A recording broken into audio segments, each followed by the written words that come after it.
राम नाम का मतलब है क्या? आखिर राम नाम की राम है कौन? राम जी की महिमा क्या है? थोड़ा सा कम।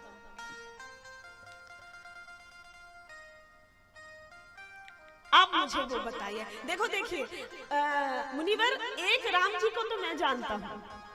भरद्वाज मुनि क्या कहते हैं? एक राम जी को मैं जानता हूँ, लेकिन उनके चरित्र में ऐसी कोई विशेषता मुझे नजर नहीं आती कि लोग उनका इतना नाम लें। एक राम जी को मैं जानता हूँ जो अयोध्या में जन्म लिए, राजा दशरथ के पुत्र बनकर के आए, और राजा दशरथ के पुत्र बनकर के जब आए हैं तो माँ जानकी से उनका विवाह हुआ, और जब राज्य संभालने की बारी आई, राज्याभिषेक होने वाला था, उस वक्त कैकेयी माँ ने वनवास दे दिया। 14 वर्ष वन में रहे। माँ जानकी का हरण करके रावण ले गया। वो रावण को मार के माँ सीता को लेकर के वापस अयोध्या आए। इतनी सी तो बात है। अब इसमें क्या विशेषता है? क्यों पूरी दुनिया राम नाम करती रहती? क्यों पूरी दुनिया उनके नाम के लिए पागल है? क्या दुनिया जिन राम का नाम लेती है वो राम कोई और है? मुझे वो राम की महिमा बताइए। देखिए, भरद्वाज मुनि को हकीकत में सुननी है राम कथा, लेकिन प्रश्न जो है वो उल्टा फुल्टा करके कर रहे हैं। एक बहुत प्यारी बात मुझे याद आई। कबीरदास जी, सब जानते हैं ना कबीरदास जी को? जानते हो कि नहीं जानते हो? कबीरदास जी दिव्य संत, तो बड़े ही, कहा जाए तो बहुत ही ज्यादा टेढ़े संत भी थे। कुछ भी यदि लगता था तो साफ बोल देते थे। बिल्कुल बेबाक संत, बिल्कुल बेबाक। यदि कुछ भी लगता है तो साफ बोल देते हैं। उनको किसी का डर नहीं है, किसी का भय नहीं है। एक दिन वो राम नाम जप कर रहे थे तो एक व्यक्ति उनके पास आया, और वो व्यक्ति आकर के बोलने लगा कि महाराज जी एक बात बताइए, आप जिन राम का नाम ले रहे हो कौन से राम हैं? कबीरदास जी ने कहा मतलब ये कि मैं तो कई राम को जानता हूँ। कबीरदास जी ने कहा कितने राम को जानते हो तुम, जरा गिनती तो कराओ। तो देखो वो व्यक्ति गिनती कराता है। वो व्यक्ति कहता है कि कबीरदास जी मैं इतने राम को जानता हूँ। कौन कौन से? कहा एक राम दशरथ कर बेटा, एक राम घट घट में लेटा, एक राम है जगत पसारा, और एक राम है सभी को प्यारा। इतने राम को मैं जानता हूं। क्या कहता है?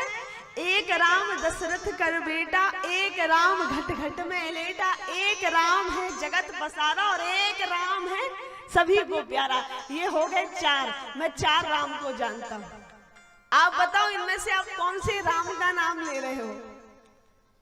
कबीरदास जी ने कहा अच्छा, मतलब तुम्हारी नजर में हमारे राम जी 4 हैं? कहा हाँ 4 हैं। कहा सुनो, तुम्हारे राम जी 4 है ना, हमारे राम जी यदि 4 है ना, तुमको लगता है कि दुनिया में राम 4 हैं, तो सुनो तुम्हारे बाप भी 4 हैं।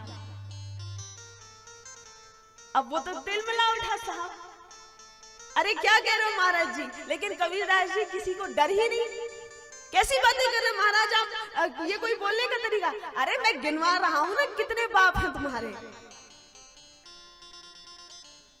कितने राम है मैं गिनवाता हूँ। कहा ठीक है गिनवाओ।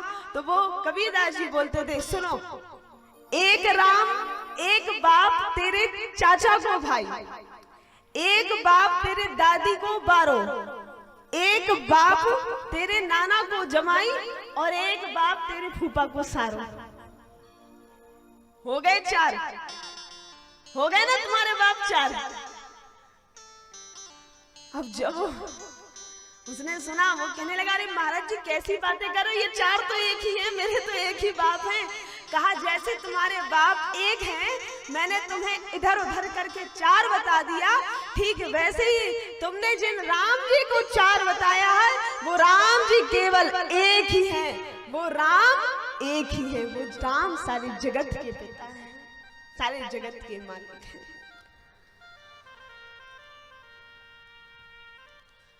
आप बताइए किस राम के नाम की महिमा? वो बात भरद्वाज मुनि भी कह रहे हैं कि आप किस राम की महिमा दुनिया गाती है, वो मुझे राम जी बताइए, कौन राम है वो? याज्ञवल्क्य जी ने कहा आपको तो सब पता है, आप बच्चों की तरह प्रश्न मत करिए, सीधे सीधे बोलिए कि मुझे राम कथा सुननी है। तो भरद्वाज मुनि कहते हैं कि हे महाराज जी, आपने मेरी बात जान ली, हकीकत में मुझे शर्म आ रही थी, लज्जा आ रही थी, लेकिन आपने एक श्रोता की बात को समझा है, आप कृपया करके मुझे राम कथा सुनाइए। और तब याज्ञवल्क्य जी बैठे हैं राम कथा सुनाने के लिए। देखिए एक बात मैं आपको बता दूं कि वक्ता के लिए यदि अच्छा श्रोता मिल जाए तो भी वक्ता के भाग्य की बात होती है। श्रोता के लिए अच्छा वक्ता मिले ये तो श्रोताओं के भाग्य की बात है, लेकिन एक वक्ता के लिए भी अच्छा श्रोता मिल जाए ये वक्ता के भाग्य की बात होती है।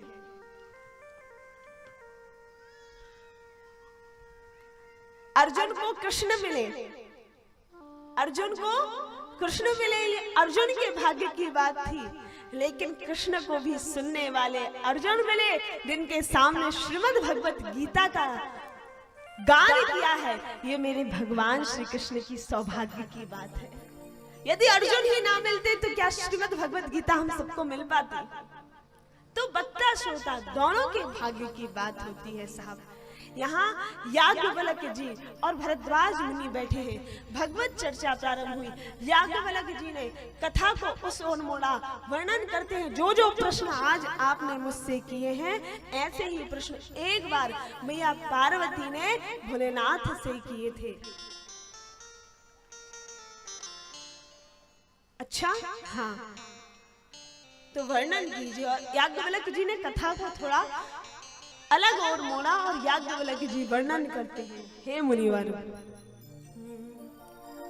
एक बार त्रेता युग माही, एक बार त्रेता युग माही, शंभु गए कुंभज ऋषि पाही, शंभु गए कुंभज ऋषि पाही,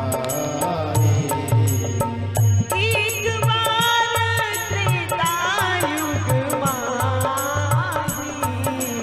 एक बार त्रेता युग माही, शंभु गए कुंभज ऋषि पाही, शंभु गए कुंभज ऋषि पाही, एक बार त्रेता युग माही, एक बार त्रेता युग माही, शंभु गए कुंभज ऋषि पाही, शंभु गए तो गाइए कुंभज क्या? ऋषि पाही। श्री राम जय राम जय जय राम, श्री राम जय राम जय जय राम, श्री राम जय राम जय जय राम, श्री राम जय राम जय राम। एक बार त्रेता युग माही, एक बार की बात है, त्रेता युग का चतुर्थ चरण चल रहा था। भोलेनाथ कैलाश पे बैठे हुए थे और आज भोलेनाथ की इच्छा हुई क्या? राम कथा सुनने की। और जैसे ही बाबा की इच्छा हुई राम कथा सुनने की, तो बाबा ने क्या किया? बाबा कैलाश पर्वत की ऊंचाइयों को छोड़ करके कहाँ जाते हैं? दंडक वन। किसके पास? कुंभज ऋषि के पास। किस लिए? राम कथा सुनने के लिए। और हम कहाँ हैं? गांव सागर में। और अभी भी लोग कहाँ बैठे हुए हैं? घर में। वहां पे भोलेनाथ देखिए, कैलाश पर्वत की ऊंचाइयों को छोड़ करके राम कथा की लगन देखिए साहब आप। कैलाश की ऊंचाइयों को छोड़ के कहाँ आते हैं? दंडक वन में। किसके पास? कुंभज ऋषि के पास। कथा को, केवल कथा को सुनने के लिए। और हम और आप अभी भी घर में बैठे हुए हैं। क्यों? लाइव तो चल रहा है, लाइव तो चल रहा है। बाद में फोन में तो देखना, घर बैठे हम तो फोन पे देखेंगे। अरे वो तो दूसरों के लिए व्यवस्था होती है। अब आप ये सोचिए, इतने लोग मुझसे जुड़े हुए हैं, सबकी इच्छा होती है कि कथा सुनूं। तो क्या होता है कि मैं जहां भी जाती हूँ वहां से लाइव होता है, तो उनके लिए व्यवस्था होती है जो अभी भी यहाँ से बैठे हुए हैं बाहर। वो लाइव आप लोगों को तो यहाँ आना चाहिए, आप लोगों को तो यहाँ आके अपना चेहरा दिखाना चाहिए, भगवान के सामने बैठ के कथा सुननी चाहिए। भोलेनाथ क्या करते हैं? क्या करते हैं? कैलाश पर्वत की ऊंचाइयों को छोड़ करके जाते हैं दंडक वन में। और यहाँ जीवन का एक सूत्र आप नोट कर लीजिए। देखिए, राम कथा तो सबको पता है, बीच बीच में कुछ सूत्र यदि आते हैं तो मैं आपको बताती चलती हूँ।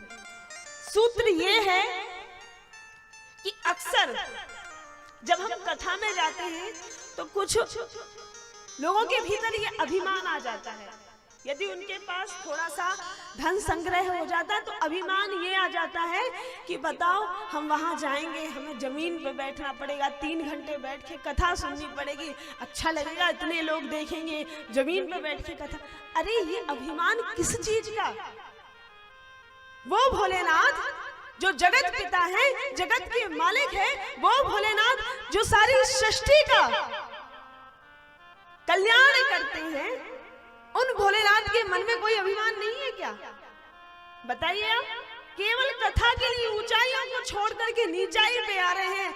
दुनिया को ये संदेश दिया कि जब भी कथा में जाओ किसी प्रकार का अभिमान लेकर के मत जाओ।